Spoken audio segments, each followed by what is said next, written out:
you can even watch back. Giving players all the props or put them on blast. We don't give no hot takes, only talk facts. We're giving all our devotion, riding high on this wave of emotion. Going all out, yeah, cause this is our time. No, ain't no stopping us till we reach the finish line. All in, we came here to win. We're gonna give everything. S-I-C-K on the run. S-I-C-K, sick, sick. On fire, we're ready to fight. We'll bring the house down tonight. S-I-C-K on the run. S-I-C-K, sick, sick. Play it on the car ride, play it when you lounge. X and O, you know that we can hold it down. Shout out to my man Sammy, got it off the ground. And to all the listeners tuned in right now, got debates, analysis, and speculation. This is sports talk for the new generation. You know where to find us, got a reputation. Sick podcast, your #1 sports destination. Giving all our devotion, riding high on this wave of emotion. Going all out, yeah, cause this is our time. No, ain't no stopping us till we reach the finish line. All in, we came here to win. We're gonna give everything. S-I-C-K on the run. S-I-C-K, sick, sick. On fire, we're ready to fight. We'll bring the house down tonight. S-I-C-K on the run.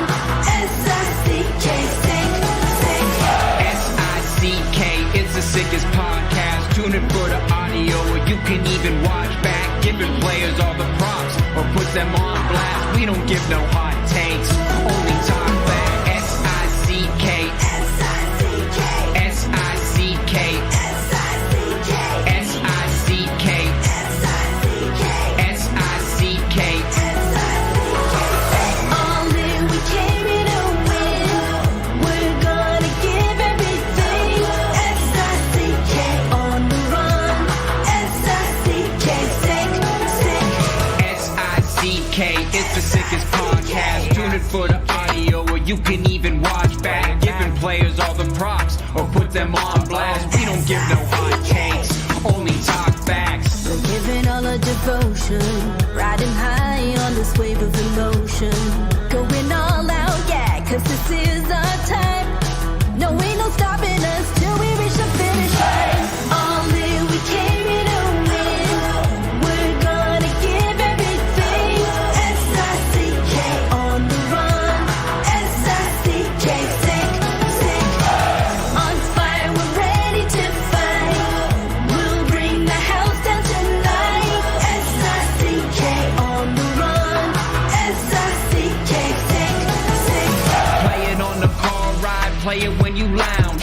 X and O, you know that we can hold it down. Shout out to my man Sammy, got it off the ground. And to all the listeners tuned in right now, got debates, analysis, and speculation. This is sports talk for the new generation. You know where to find us, got a reputation. Sick podcast, your #1 sports destination. Giving all our devotion, riding high on this wave of emotion. It's our time.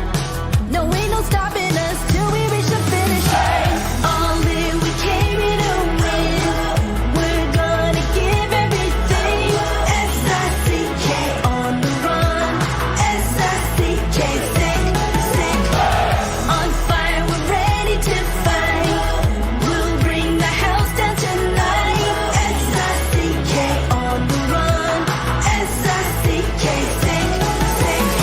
S-I-C-K, it's the sickest podcast. Tune in for the audio, or you can even watch back. Giving players all the props or put them on blast. We don't give no hot takes, only talk back. S-I-C-K, S-I-C-K, S-I-C-K, S-I-C-K, S-I-C-K. S-I-C-K. Turn up your volume. Because you're about to listen to The Sick Podcast. With Tony Marinaro. 55 seconds left in the penalty, a minute and 27 seconds left in regulation time. Boston 4, Montreal 3. Lafleur coming out rather gingerly on the right side. He gives it into Lemaire, back to Lafleur. The sickest Montreal Canadiens podcast. You're in the fall! Sports entertainment like no other. Rejoint, on lui fait perdre la rondelle, une passe devant. Et c'est le dégagement et ce sera la victoire des Canadiens. Stanley pour les Canadiens, le 23e de l'histoire. You found the dogs! John, you found the dogs! He found the dogs! And all together, they worked a young team to the top. And now, a 24th Stanley Cup banner will hang from the rafters of the famous Forum in Montreal. The Canadiens win the Stanley Cup! Brought to you by Energy Transportation Group. Driven to be different. Bittt. Embrace your true nature. And Playground, your premier gaming destination. It's gonna be sick. Marinaro, what an entertaining game tonight in Montreal. The Montreal Canadiens beat the Columbus Bluejackets by a score of 4-3 in overtime. This game had absolutely everything. This game had some good saves. This game had some bad goals. This game had a beautiful overtime game-winning goal by Cole Caufield. This game had Michael Matheson scoring again, Sean Monahan on the redirect, and Nick Suzuki out of his funk scoring his first game of the season. This game had absolutely everything. It even had the Montreal Canadiens power play scoring 2 goals, much to the delight of my guest, former Montreal Canadian, #1 president of the fan club of the power play, who believed before, believes now, and will continue to believe as long as his buddy is there. I'm going to have so much fun with him. It is a big night. Everyone's happy because if you went to the game tonight and it costs you $100, $125, $150, $175, $200, $225, $50, $75, $300, this game was worth the price of admission. And to boot, the home team won, and everyone is going home happy.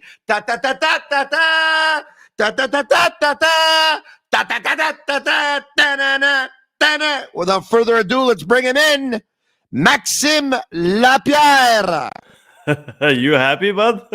Hey, and not as happy as Maxim Lapierre and Alex Burrows. We're happy. Power play is doing great.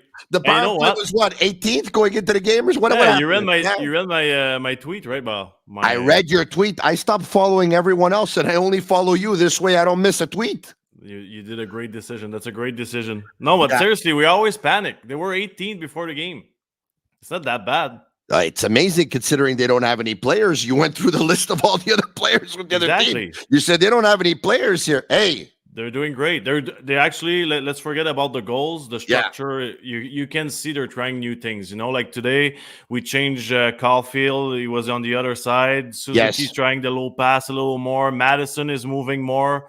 I think it's a great news. You bring that up, but I actually took note of it because I noticed that if you notice Matheson's goal the other night, Matheson had the presence of mind knowing that the other team had studied the drop back pass, so he didn't do it. He waited. He played posse a little bit with the other team, and then he decided to put on the Jets, right? Yep. Tonight, once the other team was now respecting Matheson and his ability to carry the puck, then they stepped back a bit, and then he was able to drop the pass back. And I also saw some moving feet. You know, the Tampa Bay Lightning have had a power play over the last 5 or 6 years. You're going to tell me they've had the players? You're right, they do. Yeah. But as good as those players are, feet always moving, constantly in motion, not only the puck moving, but the players. And eventually they end up coming back to 2 or 3 set plays that they've drawn up. They usually had about 3 set plays. So now all of a sudden it makes it a little bit unpredictable. Okay, is it play A, is it play B, or is it play C? And that's a good power play. The Canadiens had a good power play tonight. It is coming around. That's good news. I mentioned the other day, you probably don't agree with this, and that's okay. It's just my opinion, that at one point, Alex Burrows was going to start to feel the heat here because the coaches are in the final year of their contract. I know Marty St. Louis told Eric Engels he thinks they're all doing a good job, and he'd like to see them all renew their contract. I wouldn't expect him to come out and say that he would think that some of them are struggling either, but it's a big year for Burrows, and it's a big year for the Canadiens power play. And I think, what is it now? 4 games in a row that they've scored goals on the power play, and tonight they had a couple. That's big. Hey, if you're Maxim Lapierre, your buddy Alex Burrows' power play scored 2 goals, Yep. Samuel Montembeault got the win, and Raphael Harvey-Pinard was on the first line again. So can I go sleep now? I think we're all set. Have you ever been to a party where you used to dance la ligne? Well, us Italians, we don't dance la ligne. You know, give me some. Hold on a second. Let's see your underwear. You're gonna see my boxers. I don't know if you're gonna see. Let's see it. Give me some. Give me some. Oh, give me some. You know what us Italians do? We don't do la ligne. We do la tarantella. You ever heard of la tarantella? Yeah. Yeah, no, I prefer the first one. Yeah, okay, You're a great dancer. Thank you very much. You know what happens when a woman sees that a man can dance, eh? She starts saying to herself, and she starts talking with her friends, if he can dance, he can dance. Oh my God! Where are we going here? I'm just shocked. I just seen the chicken legs. Now it's tough for me to focus. Yeah. I'm just. What can you do? No, I'm actually happy. You know, my eldest went to the game tonight, and anytime he doesn't get the opportunity to go to the game all the time. It's his first game this season. It's probably going to be his only game this season. Yeah. And which by the way was actually a listener who watches all the time and says, you know what, I watch all the time and I listen all the time, and he actually got a hold of me and he sent over some tickets this morning. And my son hasn't gone to watch a game in quite some time. It's someone I've met before in the past. Good guy. His name is Palmer, and he got a hold. He got a hold of me, and then he sent me the tickets. And my son went to watch the game, and he went to watch him. It's a great game. Was a fun game tonight, eh? Well, we were skating. That was the difference. I think when you see the speed from Newhook, you see the speed from Anderson. I think we were creating things. It's a great game tonight. We showed character. We showed we were good at least better on the power play. Like, we're joking, but I like that we're looking for solutions right now. We're not looking for excuses, and I think that's a big step in the right direction. It's a team win, and it's easy to picture the future. Like, the day you're gonna add like some good veterans. I'm not saying they're not good, the veterans we have, but real superstars, that young core in a few years. We have great players. Duck is not even playing right now. Goulet is hurt. Savard is hurt. Guys are playing way better than they were in the first three games, I think.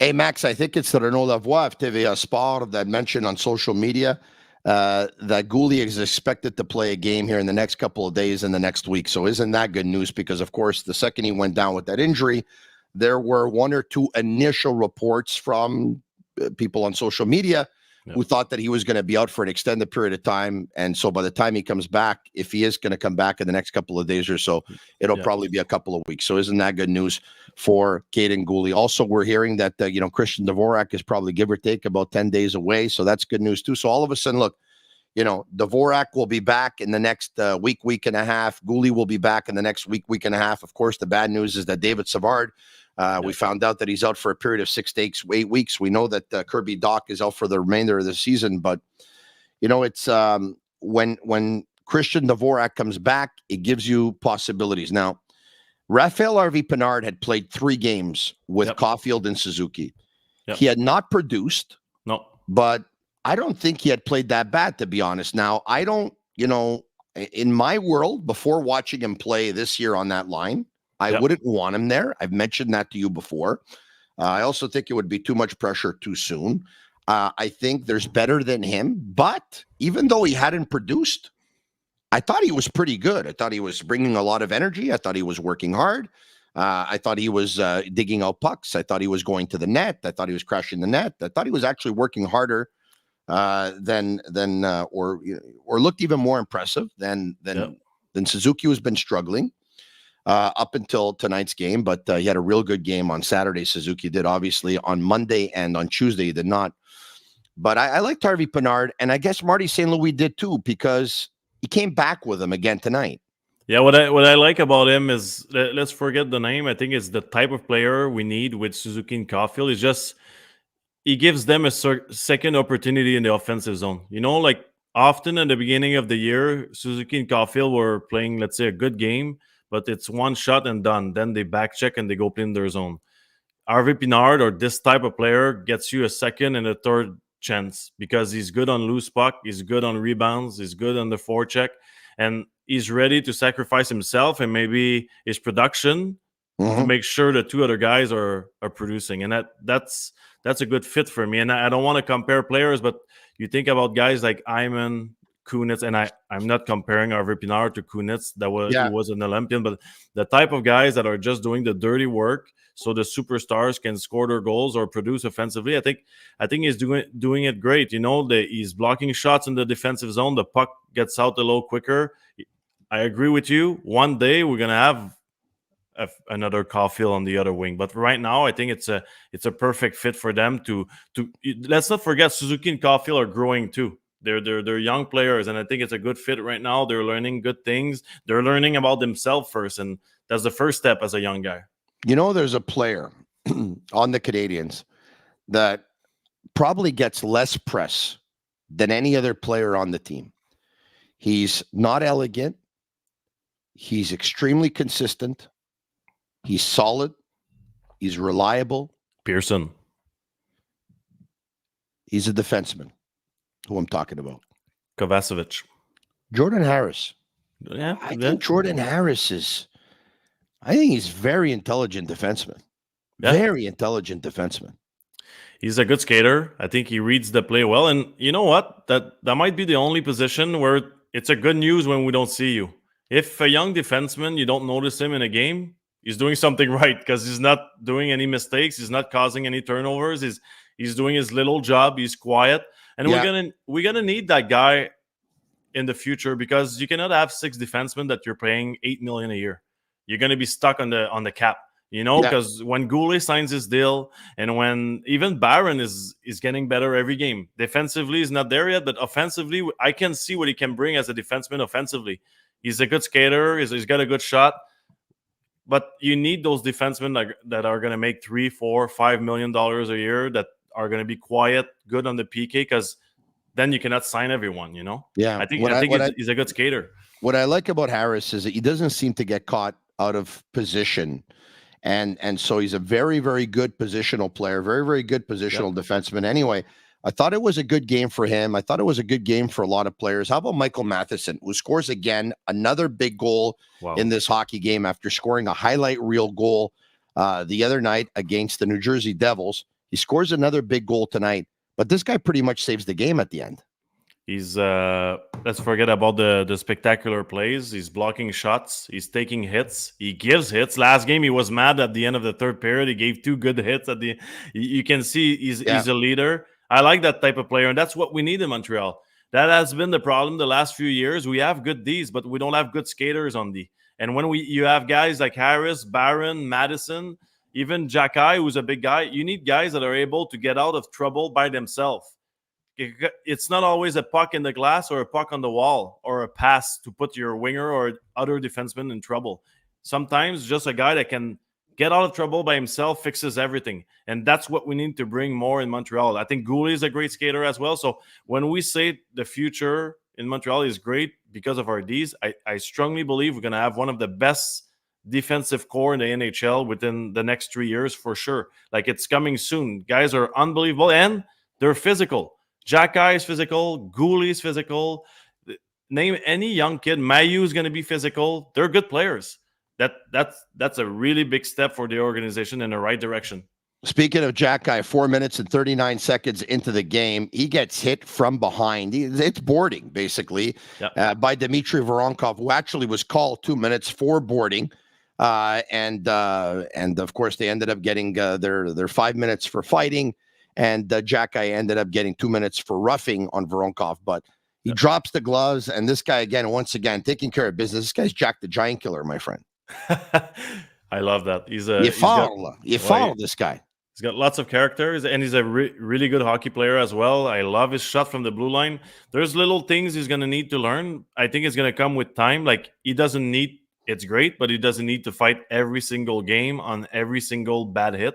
I think that's going to go away naturally, because I think at one point the guys, they won't hit him from behind. They're going to know they're in big trouble. So right now he's building his identity. He's building his reputation in the NHL. I think it's a matter of maybe until the end of the year maximum, and then some guys are just going to leave him alone because they don't want to have anything to do with this guy, because they know how tough he is and how strong he is physically. But for him personally, it's great. It's great for the team.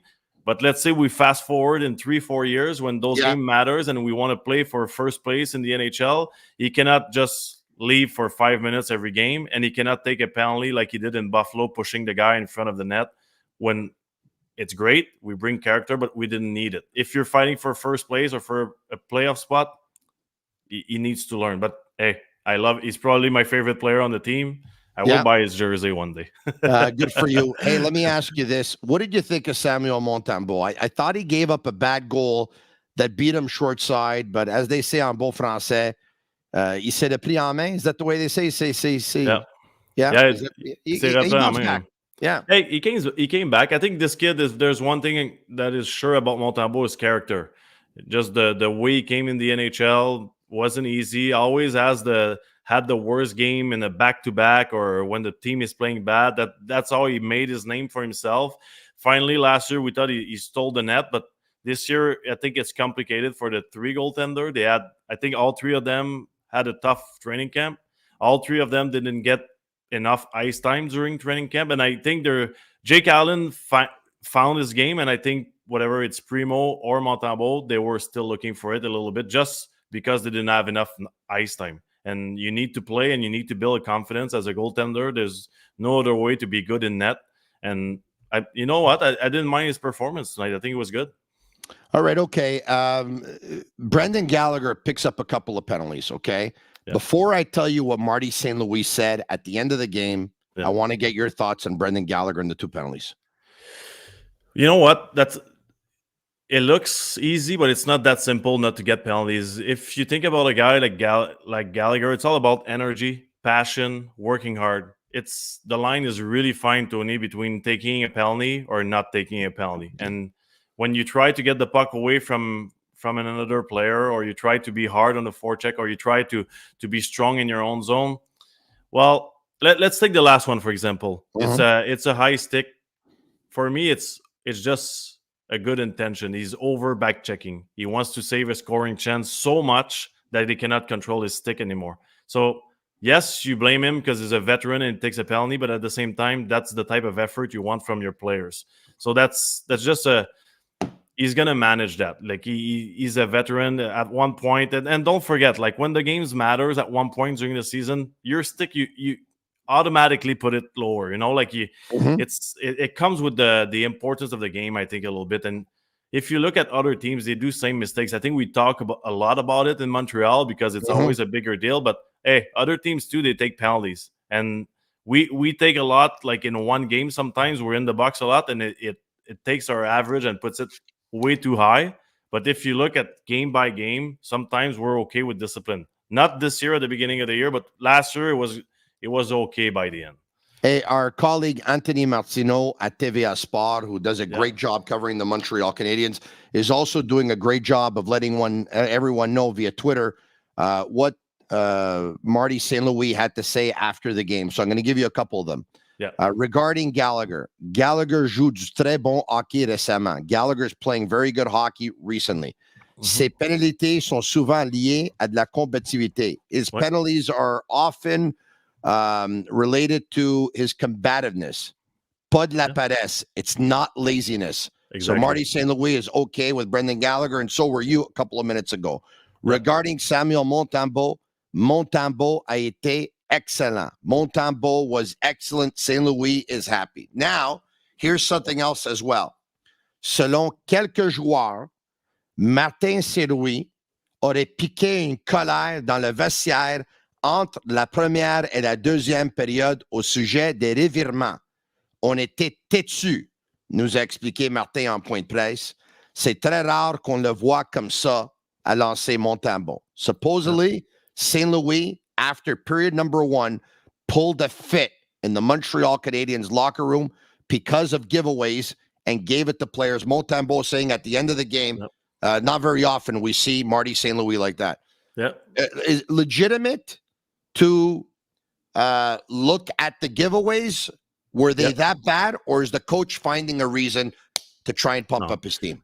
No, I don't think they were that bad, but I think they were forcing plays for no reason. And sometimes you just have to let the game come at you. You know, you don't need to force anything on the ice, and that's why it works. Because St. Louis doesn't yell every game, and St. Louis doesn't yell at every shift when the players are coming back. So when he talks, and he talks a little louder in the dressing room once every 2 months, then there's an impact. And we've seen it in the second and the third. Guys were playing well. They were hungry. They were going to the net. They were shooting. They were convincing. Like, they were shooting on the power play. You can see they were going to play, you know. And turnovers, Tony, we always say, like, the great coaches I had, whatever it's Alain Vigneault or even Carbo or Ken Hitchcock, that I didn't like as a person, but it was a great coach. It was always about focusing on letting the play come to you. Just play the game that the game is offering you tonight. You cannot always be perfect. Sometimes you're going to be stuck in your zone. It doesn't mean when you get out of your zone, you need to try the craziest pass in history to try to score. Just be patient, you know, like, just follow the system, follow the game plan. And at one point, the game is going to reward you. And that I think that's what Marty meant. You don't need to force anything. Like, there's another team on the other side. They might be playing better than you now. Just be patient. Okay, so Marty's given that speech on several occasions. You're right about that. Now let's get to Josh Anderson. My God, I've never seen a player miss so many breakaways. We know he's got that breakaway speed. We know he loves that north-south game. We know he's difficult to contain and get a hold of. But unfortunately, his touch lets him down, huh? Yeah, you're talking to the right guy here. I had a few breakaways in my career, and you know what? I think for him, he's got so many. Just work with the skill guys. They have that Nicholas guy. I think he's great. It's just about options. I think when you're not a natural goal scorer like Caufield or Stamkos or Ovechkin or whoever, McKinnon, you need to pick like a few options that you're going to use whatever what. And if they go in, they go in. If they don't, they don't. Like, I think players like that, they don't see those holes like natural born goal scorer. And also just pick a few options and it's going to come naturally. Like, even sometimes you're just wondering about the stick around you or the other defenseman. It's just natural. You shoot 5-hole or you shoot eye glove, pick two spots and always shoot the same place. And at one point, you're going to get rewarded. Like, you're going to score goals, I mean. And for Anderson, hey, you get the chances. What can you say? Yeah. Grant McCagg, former Montreal Canadiens scout during the Bob Gainey administration, is a collaborator that's on this podcast quite often. He's with Recruits and Recruits.ca, his own independent scouting agency, and he also hosts a podcast along with Shane Gaumont, basically the Recruits Draftcast podcast. He tweeted out tonight that he's had a chance now to see, Newhook since the beginning of the season. He wanted to give him the sample of about 4 weeks to see what he's got.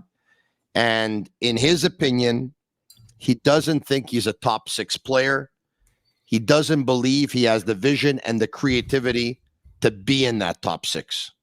Thoughts? I think I still need a few more games. I really like what I've seen tonight. I think he's a very fast. I think he's got good skills. I can see it going two ways. It's either he's going to be a very solid, fast third liner, or he's going to be a great complement for a guy like Suzuki, Caufield, or Doc and Slafkovsky when he comes to maturity. I think. Oh, you just said something different. Very interesting, though. Do you notice what you just said when you said he's going to be a very good complement for 2 players on one line and 2 players on another? You realize what you just did there, right? Yeah. You put him on the wing. Yeah. So he's a winger in your opinion? I don't think he's a winger in my opinion. I think this is always going to get on the top 6 in Montreal, or he's going to be the center of the third line, and it depends what we do with Monahan and all that. But there's probably more room for him on the wing if Doc is healthy and Monahan signs a contract in Montreal for a few years, right? Like you don't see that happening, do you? Do you see that happening? Monahan signing a long-term deal with the Canadiens. Let's say he stays healthy. They get to the deadline. I was the first guy to say that last year, if he gets healthy and he plays well, trade him. Go get your first rounder. But now, if he's healthy and you can see that he's playing all year and the hips issues are story of the past, I think he's a great player. Whoever you're going to draft is not going to be. It's not sure he's going to be better than Monahan. Monahan is the only guy in our team that scored 80 points in a season. He's a great player. 2 ways, plays good. He's good on face-off. Why would we just give a good player like that to another team? Because he'll be 29, and 29. He's going to want to sign a 6-year deal because it'll probably be the final. Hold on a second. Hold on a second. This is where it's going to get interesting because I don't think with his medical pass that other teams are going to take the risk to sign him for 6 years. Well, if he wants to sign for 3, I sign him. Exactly. That's what I'm saying. If he asks for 3-4 years, I don't think it should be a question that Monahan belongs in Montreal. You don't just replace a guy like like Monahan when he's healthy. Like what he brings. No, who's the last center that brought what Monahan brings to the team right now when he's healthy? The last center that Monahan brought to the team right now when he's healthy. He's a damn good. Well, yeah. I would say he might be a little better than Plecky. Yeah. Like he's a big guy. He's strong defensively. He's strong on faceoff. He's creative. He's a good player. If he didn't get hurt, he would still be in Calgary on a very long-term deal. Or he is a good player. I maintain that the way Suzuki thinks the game and sees the game, the guy on this team on that level, in terms of center, playmaking, vision, all that, is Monahan.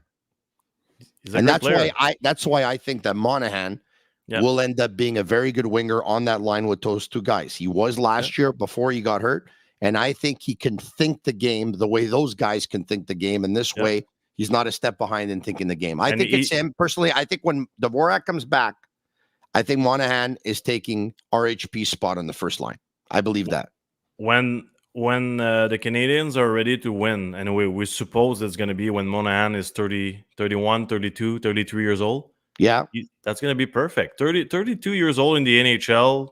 I don't think with this skill level, I don't think he's going to be too old to keep up. And if he becomes a complement on the first line and he can help at center when there's injuries, well, why not? Who are we going to get as a free agent that's going to be than a healthy Monahan? And it's a city that has a hard time attracting free agents. Yeah. Who are you going to get? Probably you're not going to be able to get anyone. Exactly. And within 3 years, when the Montreal Canadiens have already turned the corner and have become a competitive team, he would probably be centering your number 3 line at that point. Yeah. And the worst case scenario, worst case scenario, you sign him long term and he still has hips issue. He's going to be on the long term IR. The Canadiens have gone down that road before with a couple of players to go down it again. You're right about that.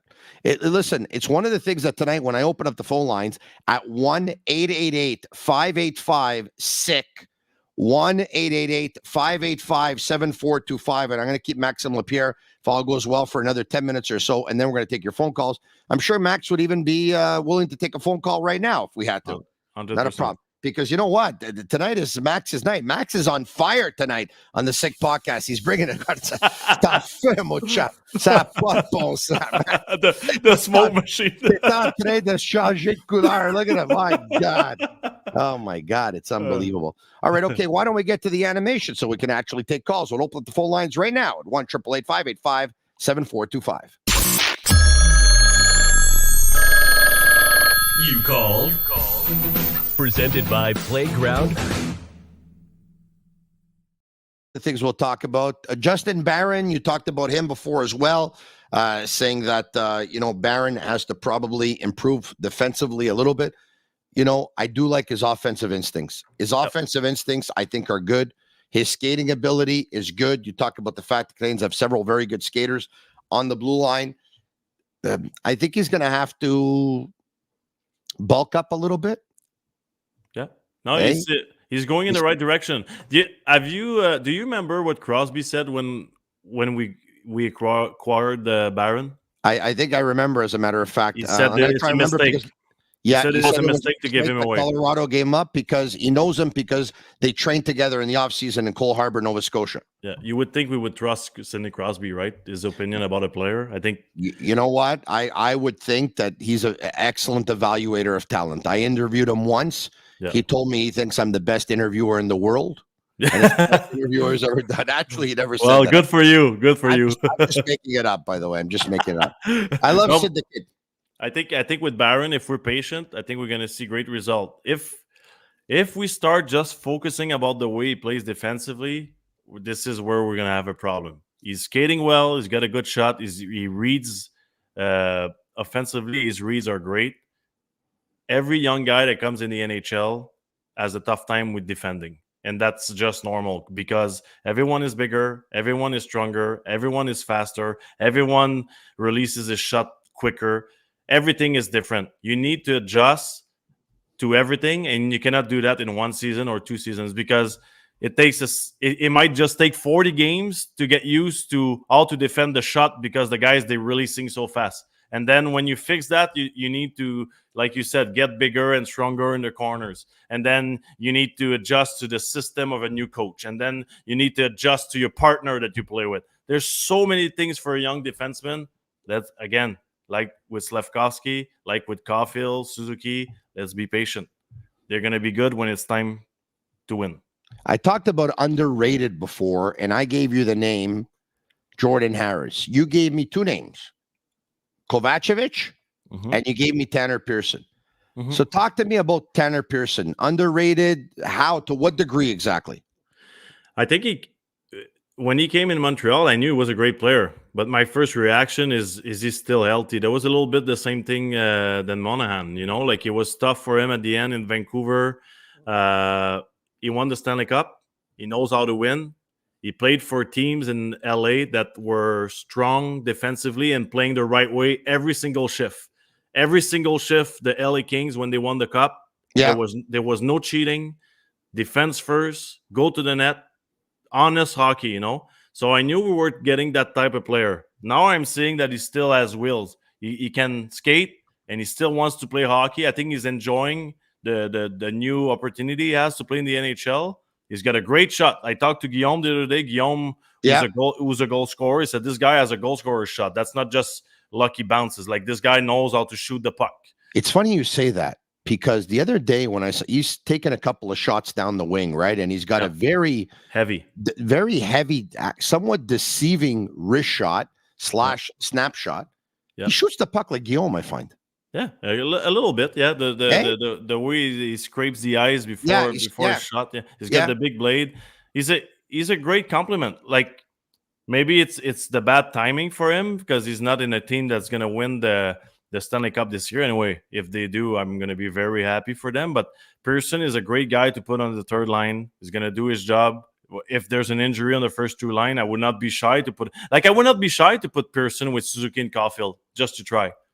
He's a big body. He's got a great shot. He scored 20, 25 goals in the NHL. Why not? Like, he's like okay, but would it hurt? And I had this conversation with Jean-Charles earlier tonight. Yeah. Let's say it's not working out on the first line. Whoever you put there at the right wing position isn't producing points. Okay, let's just say, to tell you the truth, they haven't produced that many points thus far. Although, once again, I reiterate, I don't think Raphael Harvey-Pinard has been bad. I actually think he's been pretty good. Having said that, would you burn Slafkovsky by putting Slafkovsky there for a couple of games? What do you have to lose? You're in a rebuild. What's the problem? No, I don't have a problem with it. Hey, we got breaking news. You ready? Yeah. We go to the phone lines on line 1. Pierre-Luc in Montreal. Pierre-Luc, are you there? Yes. Hi, Tony. Max, we have breaking news. Pierre-Luc Dubois has left the Los Angeles Kings. He's on the Sick Podcast with me and you right now. Pierre-Luc in Montreal. Pierre-Luc, comment ça va? I'm very good. Finally signed in Montreal. It was about time, eh? Hey, t'es déjà de Los Angeles, hein? Wow. It's too hot in there, Tony. I hate it. Ah ouais, ça doit être la faute de... So she say he's coming in a few seconds. Then he's gonna be so happy. It's too hot, Tony. Hold on a second, Max. What did you mean by that exactly? What you just... He's coming on the podcast on the show. He'll be there soon. That's what I meant. Well, you know, it's not so, hey, Tony, I'm so immature. It's not my first language, so I always got the easy exit. Oh my God, I'm so immature. Finalement, le 26 octobre 2023, Pierre-Luc Dubois est à Montréal durant la saison d'hockey. Yeah. Pierre-Luc, what's going on? Hi, Tony. I love your show, by the way. It's amazing. Hey, thank you. I appreciate it. You know what the funniest thing is, Pierre-Luc? That somebody's going to go on Twitter and they're going to say, Tony Marinaro is so stupid. He actually thought that Pierre-Luc Dubois was on the line. in between periods. I wish I was Pierre-Luc Dubois, but personally, I'm not. What's on your mind? I want to talk about, first of all, I agree with Max. Like Monahan, I can't get rid of this guy. I need to keep this guy. He's great for the city. He's great. What are we gonna get? A late first rounder for him at the deadline? Like, who cares? We already got a good guy. I want to keep him. Monahan reminds me of Kirk Muller.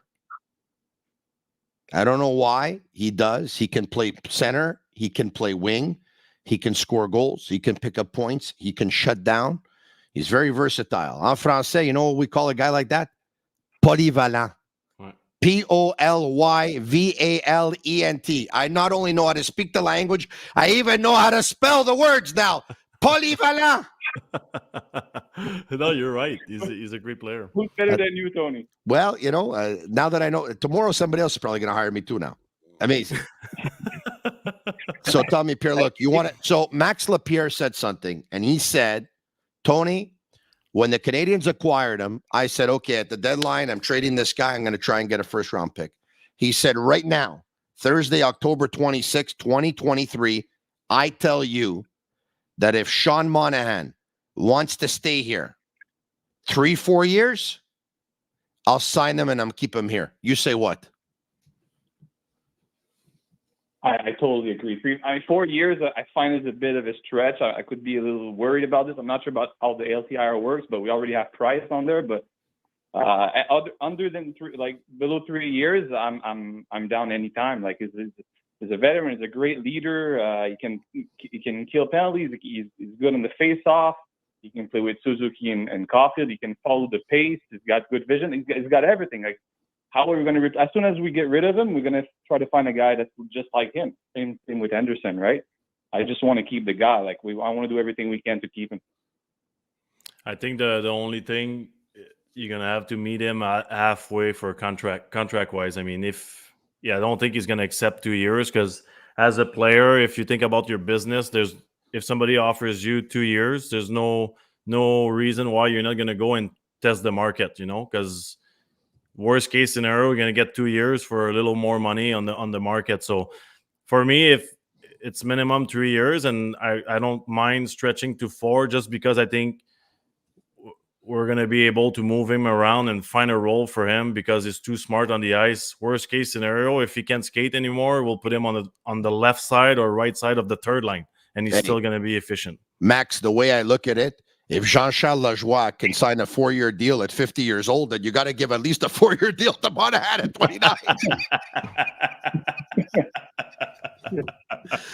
This should be La Taverne Hockey, which, by the way, I highly recommend everyone watching. Of course, Max Lapierre and Guillaume Latendresse are La Poche Bleue.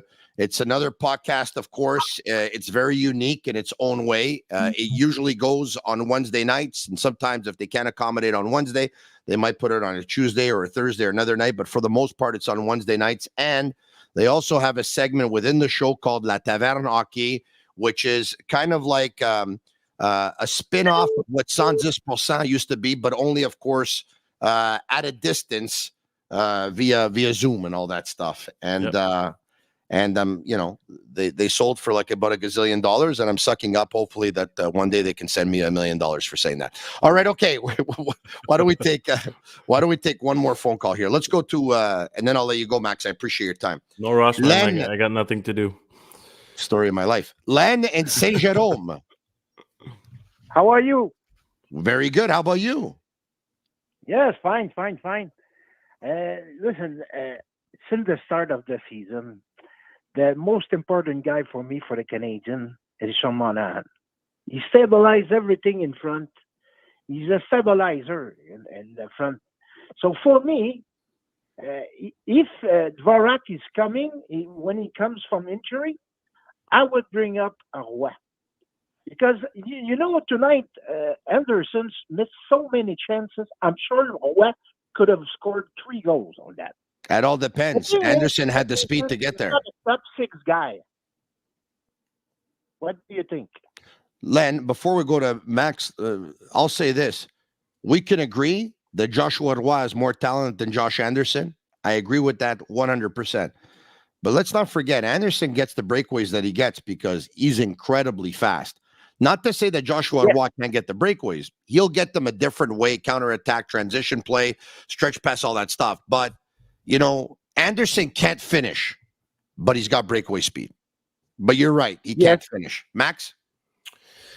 Yeah, I think he creates a lot with his speed, obviously. Roy is just the type of guy who's going to need the puck for half a second on his blade in the slot, and he's going to score because he's a natural scorer. But, hey, as much as I love him, we're going to need to see him in the NHL first if he can do it against the top teams in the NHL. I don't doubt he will. I think he's got the skill level to do it. But interesting point we were talking about 2 seconds ago. We're talking about Dvorak. And for me, that's the guy that needs to leave. That's the guy that's taking a spot. What would you do with Dvorak if Doc was healthy, right?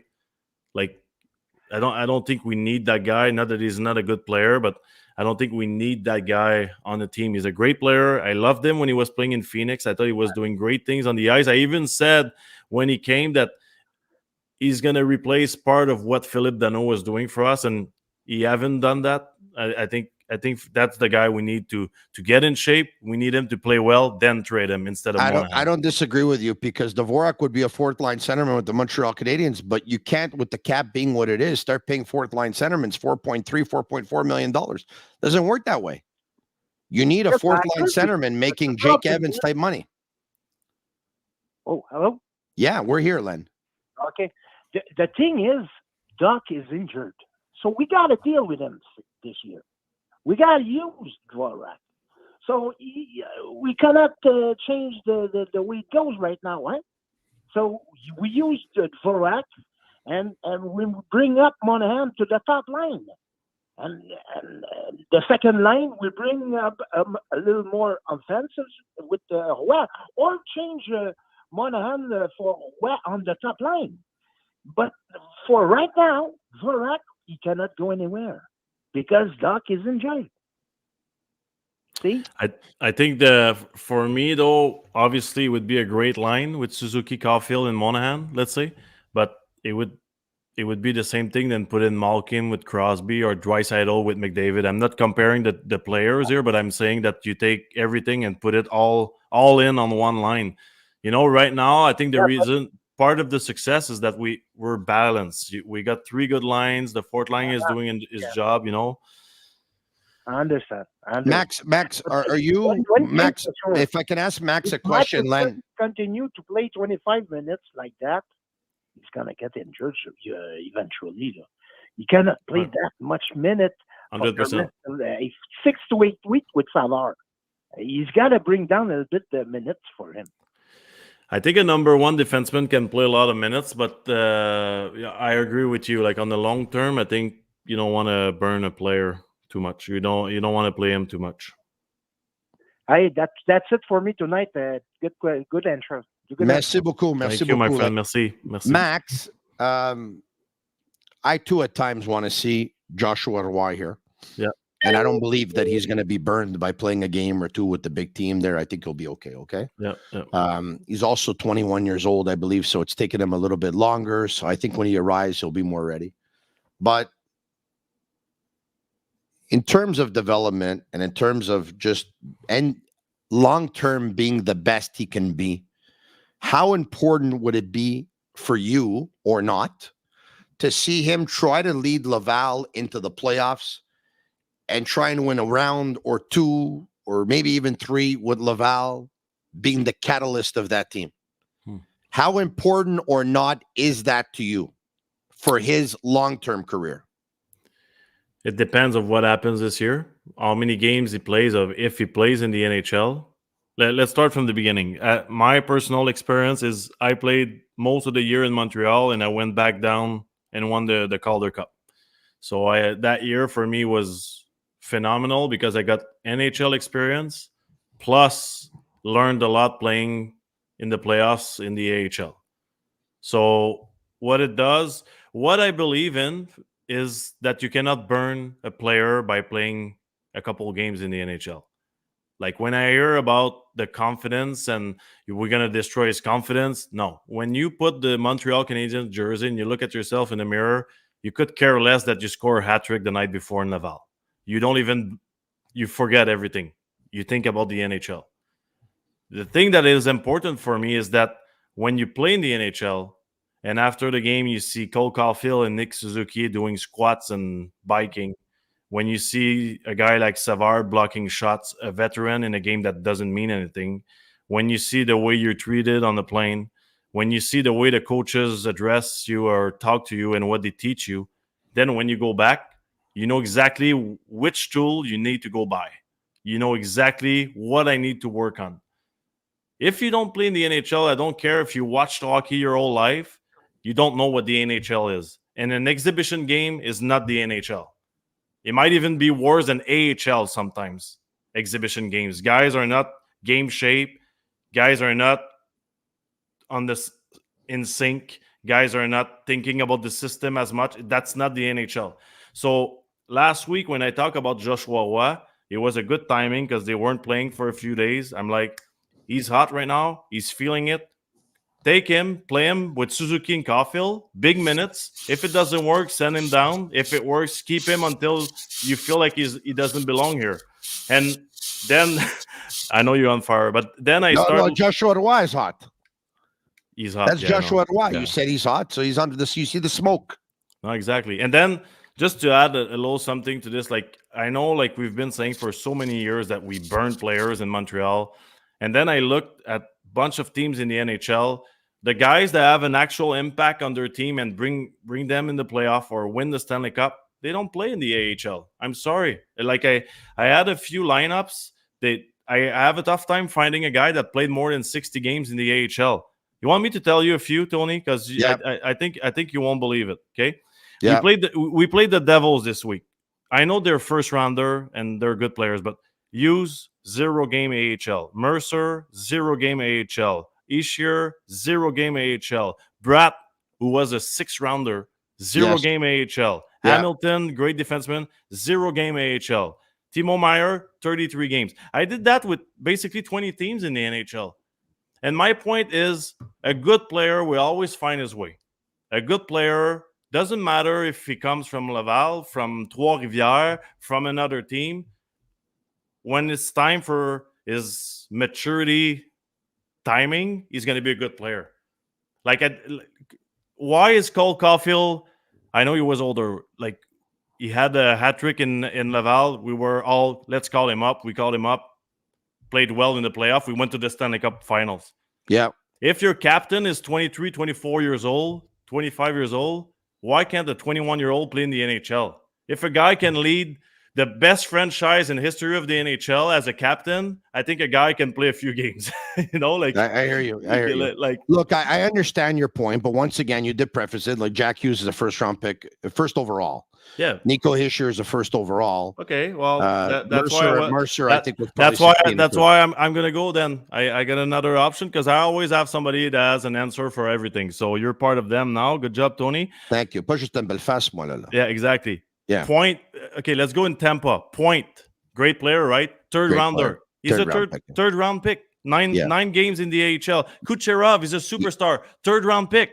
Yeah. 17 games in the AHL. I think 72nd overall or 70. No, Kucherov was. I don't think he's a 3rd round pick. You sure he's not a 56? 56 overall, Kucherov? Kucherov, 3rd round pick. I got. Maybe I made a mistake, but he's definitely not. He's not a 1st rounder. That's for sure. Okay. Kucherov, 2nd round pick, 58 overall. Okay, go ahead. Okay, let's go somewhere else. Yeah. Last team, Carolina. Okay. Yeah. Aho, 2nd round pick, 0 game. Svechnikov, 0 game, 1st round pick. Jarvis, 9 games. KK, 13 games. I'm sorry, but KK is on fire this year. Yeah. Because Carolina, they were patient. He's a great player for them this year. He didn't work in Montreal, right? Because we're not patient enough. Slavin, 4th rounder, 14 games. Guys, they don't play in the AHL. The guys that take control of the team at one point, they don't play in the AHL. And I'm not talking about the Leafs. I'm not talking about Colorado. I'm not talking about Pittsburgh. I'm not talking about Washington. I think we need to stop just saying, just for fun, that we burn players and that you need to go in the AHL for so many games to become a good player. Because as far as I know, Michael McCarron played 270 games in the AHL and it didn't work for him. Yeah. Look, it's a great point. At the same time, you can find stats to support your point. Yep. And I can find stats to support mine, right? Yeah, I mean, that's the way it works. But it is a great point. I just think in the end, it all depends on what tools the player is missing and whether or not the player will be better off in the AHL without those tools to try and work on them to get them. Exactly. Or he's better on working on those tools in the American Hockey League to get them. Exactly. You know what I mean? Yeah. So Tony, I'll give an example. If a player is frail, well, then at that point, you'll tell him probably, you know what, to stay an extra year of college hockey or wherever it is, to work on his size and to bulk up. If a player is missing, I don't know, another quality of his game, maybe he doesn't have a great shot, well, he can still play in the National Hockey League and help work on his shot every day type of thing. Okay. Can I give you, I think, for me, the best example is Slafkovsky, okay? Okay. A lot of people are saying we should have started him in the AHL last year so he gains experience, right? Okay. Yeah. Craig Button said on this show, by the way, a week ago, he would have kept Slafkovsky in Finland another year. Okay. Why was Slafkovsky draft 1st overall? I'll tell you why. Because he's big, he's strong, he protects the puck. Yes. I watched the draft. Some people were talking about Jagger, you know? Yeah. They were saying he protects the puck like Jagger. My point is, if he goes in the AHL, he's going to be as powerful and he's going to do the exact same thing he's done his whole life, because the defensemen in the AHL, the players in the AHL, they're not as strong as the NHL. So what is he learning new with this experience? Now, when he's struggling, it's because his strength is not his strength anymore. And You're right. And he needs to find solutions. This is part of becoming a player in the NHL. That's why we need to be patient, because it's going to take 2-3 years for him to use his strength in the NHL, but he's going to become a better player because he worked on his weaknesses, because he had no choice anymore. Because you cannot just say, I'm strong and I'm going to use that. Now he needs to work on his skating. Now he needs to work on his shot. Now he needs to work on structure, system, defensive plays, because he has no choice. This is why he's going to become a new player, because now they threw him in the jungle and good luck. Find a way out, but when you're going to find your way out, you're going to be stronger. Laval would have helped him in one respect, though. Out of all the things that you said, confidence. And I agree with everything, confidence. Yeah. Because he would have went up there and he would have went down there and he would have put up a lot more points than he's putting up here. And it would have given him confidence because he would have had more time to actually make plays. Yeah. And he would be able, you would think he would be able to dominate. You would think, you would hope. Yeah. But yeah, I totally, listen, Max, great job tonight on the Sick Podcast. I love guys like you that when they come on, they give 120%. You did it as a player. It's called professional pride, personal pride, and it's carried over into your job in the media. Merci beaucoup, mon ami. I'll talk to you soon. Thank you for inviting me, and everyone, have a great night. All right, there you have it. Maxim Lapierre, former Montreal Canadian, number 40 he is. All right, we have another caller we have to get to. Where are we going? We have Joe in Vancouver? Yeah, Joe. right here. Welcome to the Sick Podcast. I'm Marinaro. What's going on, Joe? Hey, Tony, how are you, bud? Very good, you. I'm doing very well, thank you. What a win tonight, eh? It was a great hockey game. Oh, I loved it. Hey, listen, I'm a huge fan. I've been listening for about 3 years now since you were on radio.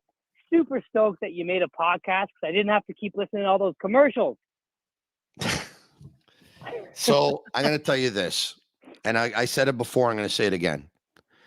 I loved radio, and I always will. Yeah. And if you want to listen to all sports, you'll have the opportunity to hear a bunch of different sports over a 3-hour, 4-hour show. If the best sports talk that you like is about one sport in particular, then podcasts are amazing.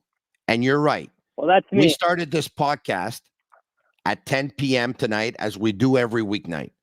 We go till at least 11 o'clock. We talk about our sponsors and our partners in the first minute of the show, and we'll talk about our sponsors and our partners in the last minute of the show.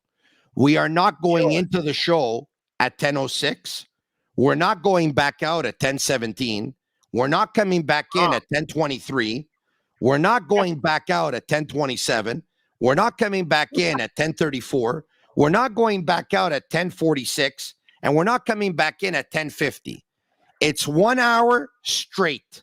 And if I want to go longer, I can go longer. And if the Montreal Canadiens make a move tomorrow afternoon at 4 p.m. and they make a trade, Agnello will send me the link at 4 p.m. and 30 seconds. And at 4:01 p.m., I'm going on. And I'm going to stay on as long as I want to stay on. Awesome. This is the beauty of podcasting. And this is the benefit for advertisers as well. We are live on YouTube. We're live on Facebook. We're live on Twitter. And this stuff goes into a library. And when people want to go back and they want to watch all my shows for the week, all of next week, they're on vacation. They want to watch 5, 10, 12, 13 episodes, one after another. The partners and the sponsors will be there. If they want to go back and watch the episodes in 3 months, 6 months, 9 months, 2 years, the advertisers will be there. It's called repeat advertising, but you're only paying once every month. Well, it's a beautiful thing. On Spotify when I'm out with the dog, and I listen to every episode, even the ones with Matt O'Hagan. So that tells you who I am as a fan. Man, you're a big fan. Yeah. But yeah, I just wanted to call in and say that, I watch every game, and I love their picks that they've done in the draft. I love Slaf as a pick. I love Reinbacher as a pick. And this year I can see Slaf getting better and better. Every game he's getting better, minus those muffins that he chucks out every other game or so that just, gives you a bit of a butt twist there. But when's he going to get a shot on the first line? I know you talked about this with Eric the other day, but RHP, love him. Love what he did last year, but he's not cutting it. He's invisible out there with the two guys. So I think that it's going to have to happen soon for Slaf before Dvorak comes back in the lineup, because once Dvorak comes back in the lineup, I think Dvorak's going to slot into Monahan's spot, and I think Monahan's going to go up on the number one line. The problem is on a night like tonight, I'm going to give you an example, okay? That the Montreal Canadiens win by a score of 4-3. And Cole Caufield picks up 1 goal and 2 assists, 3 points. And Nick Suzuki picks up 1 goal, 2 assists, 3 points. And the Montreal Canadiens win. Do you think that Marty St. Louis is going to change his line for Saturday night against the Winnipeg Jets? I don't think so. Honestly, I do. I think he should, because a win in overtime, late in overtime, it's nothing to dance about, It's a win. It's a win. When you win, you don't have to change your lineup. You won. It's a win in overtime with minutes left against another lottery team is nothing to start saying we're keeping our lines where they are. Now, your chance to make the change, to answer your chance, is that RV Pinard at 0 goals, 0 assists, 0 points. So that is your chance. And Slafkovsky had 0 goals, 0 assists, 0 points. So, you know what? Realistically, you could swap them because either of them didn't get on the board, and you'll see what it gives you. Here's my thing. is that it's not all about points, right? You know this. And Slap, when he's got the puck and he's out there, you see him. When RHP's out there, you don't see him. You don't even hear his name. Who starts on Saturday night? Samuel Montembeault and don't change a winning team? Or you go back to Jake Allen? Who starts on Saturday night? Keep in mind that if Montembeault plays, it'll be 2 games in 3 nights. Allen hasn't played a game since Monday night in Buffalo. Who starts on Saturday? I think Allen's going to start against Winnipeg on Saturday. I think Allen's going to start in Winnipeg on Saturday too. I agree with you 100%. Joe in Vancouver. Joe, you come down to Montreal. You send me an email, Tony at thesickpodcast.com. We'll meet. We'll go for coffee, whatever you want, my friend. I'll even give you a bit of Tibi.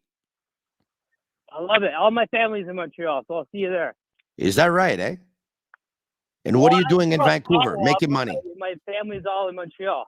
Yeah, and what are you doing in Vancouver? Living life, my friend. Living life, my friend. You know what I did in Vancouver last season was I went and saw Cole Caufield score 3 goals against the Canucks in a 9-8 shootout loss. Oh, that's amazing. Joe. Yeah. You live the way I dream. You the man, Tony. Hey, shout out to my dad who got me into the Habs. Not as big a fan as me, but Gilbert Soulière. What up? Gilbert Soulière. Oui. Okay, this is for him. He's on fire. Look, I want to let you know that ADJ products are used worldwide for events, productions, festivals of all sizes, podcasts, etc. ADJ products are also installed in a wide variety of venues, ranging from churches and theaters to trampoline parks and roller rinks, nightclubs and lounges to concert venues and event centers. And we have them right here on the Sick Podcast. I am Marinaro. Special thanks to our partners, Energy Transportation Group, a leading full-service logistics provider serving all of North America. They are driven to be different. Sean Girard, man, what a beauty this guy is. I had a chance to hang out with the Goobernator earlier today at Playground. Gooby custom makes skates, and he custom made a skate for the Sick Podcast with all of our sponsors and partners on the skate. It's beautiful, and guess what? Supposedly, Sean Girard picked up the tab. What a guy. I love that guy. Speaking of Playground, where they are having the GPT Global Tournament right now, and it'll end on Monday. Halloween is coming up, and Playground has plenty of treats for its members. Earn entries daily starting Monday, October 23rd, then return Sunday, October 29th for your chance to win a share of $22,000 in cash and free play. Draws will be held every 13 minutes from 12:30 to 9 p.m. That is scary good. Visit playground.ca for details. Are we going to get to one more call? Yes or no? Agnello, Sammy, and Juliana and Master Control. If so, bring up the caller. We are going to Armin in LaSalle. Is it Armin? Hey, Tony. It's Armand. Armand, what's going on? My man, Armand. Not much, Tony. I just wanted to talk about the game. It was quite an exciting one. You sound like overly excited. Yeah, I'm absolutely through the roof. I'm buzzing. When Caufield scored that overtime goal, I just wanted to run through a wall. I grew up with Guy Lafleur. Then after Guy Lafleur, the next best pure goal scorer that we saw after Lafleur, who dwindled after 79 in terms of his production. After that, we saw Stéphane Richer in the late 80s, early 90s, have 2 seasons of 50-plus goals. 1 year he had 50, 1 year he had 51. He was the best pure goal scorer since Lafleur. And the Canadians have had a couple of players who have scored 40 since. Couple of players. If memory serves me well, after Richer, the guys who scored 40 were Bellows and Damphousse. Cole Caufield is going to hit 50 goals. I don't know if he's going to do it this year, but he's going to be the next Montreal Canadiens player to hit 50 goals. Do you see the way he shoots the puck? The flick of the wrists. Smallest guy on the team, one of the smallest in the National Hockey League, if not the smallest. And he wires the puck better than 95% of the players in the league. the phenom. He's a star. Yep. The kid is a star. He's a star. He can shoot the puck.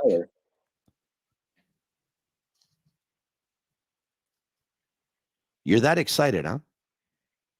Yeah. There's no one like him. He's just such a special talent. Well, there's no one I'm like him. hoping we can get some more. There's no one. I mean, there's no one like him. I mean, Austin Matthews is definitely like him, if not better. I mean, there's no one like him. And don't exaggerate. I mean, he's very good. No one like him with the Canadians. There's others like him in the National Hockey League. Well, yeah, he's up there. He's up there for sure. He's up there for sure. Armand and Villa Sal. Have you and I run into each other at any point in Villa Sal before or what? Not in LaSalle, but I actually met you a few months ago at the LSHL at Hockey Etc. Oh, yeah. You saw me there, right? Yeah, I saw you. You were with Habs Fan TV as well. I did. I went by myself. You talked to those guys. Yeah, they came over. They asked for an autograph, a selfie, and stuff like that. My boy Cedric. Yeah. Good guys. Yeah, it was nice to see them. I'll talk to you soon. Tell them I say hi. He kind of made it sound like we showed up together. I mean, when I go places, I go solo. You know what I mean? Go solo. All right. Okay. Also, a shout out, of course, to these guys here. Bittt Tibi, brewed in Quebec, winner of a dozen international awards. Bittt Tibi offers quality microbrewery beers with premium ingredients for everyone's taste. Bittt Tibi, embrace your true nature. That's it for us tonight. I want to thank the Sick Army. I want to thank the Sick community. I want to thank all of you. Tonight was a lot of fun. You guys are there, and you girls are there every single night for me. You don't miss an appointment. You're there all the time. You are the best. You are the most loyal listeners. You are the most loyal viewers. And I love doing this for you. Once again, what a game tonight. The Montreal Canadiens beat the Columbus Blue Jackets by a score of 4-3 in overtime. On Nick Suzuki scoring an unassisted goal in period number 2, 27 seconds in, after the Montreal Canadiens were trailing by a score of 2-0 after one period of play. Benstrom had scored his second of the game to give Columbus a 3-1 lead. And then Michael Matheson scored a power play goal, a wrist shot. He wired it right off the post with 17 seconds left in period number 2. And they say you score goals late in a period, that's huge for you. Sean Monahan ties the game at 7:48 into period number 3, tipping in and redirecting a shot pass from Cole's Caufield. And then Caufield in overtime. It's Harris to Suzuki to Caufield, and he wires it. With 43 seconds left to go in overtime, the Montreal Canadiens win by a score of 4-3. Big night for Samuel Montembeault as well, stopping 33 of 36. Montreal Canadiens next game when they host the Winnipeg Jets. That goes on Saturday night. And by the way, if you see someone who looks like me at the game, well, it is me. Because Grant McCagg and I have been invited to the game by our buddy Paul, and we've been told that we're going to be sitting right on the glass, right behind the goal. If you see us, come by and say hello. We love you very much. We can't do this without you.